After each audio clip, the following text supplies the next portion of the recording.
大家記住啊，呢包黑曜石要攝喺枕頭底下，1日就要用完噶啦。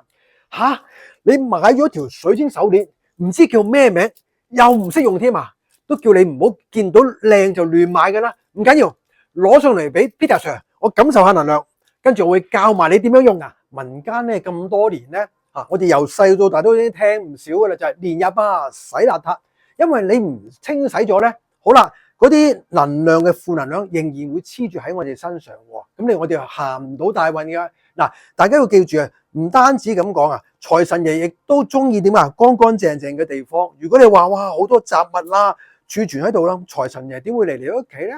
但係大家要記住啊，年廿八洗邋遢咧，我哋嘅是非啦、負能量啦、唔好嘅嘢全部洗乾淨佢。但係大家要記住，除咗呢啲洗邋遢之外咧，原來我哋嘅思維佈滿咗好多嘅負能量，或者啲唔好嘅信息。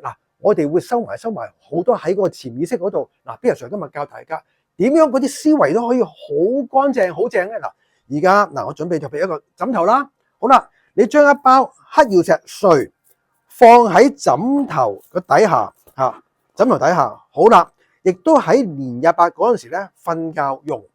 第二朝好啦，起身咯，就將呢個黑曜石唔好再要掉咗佢。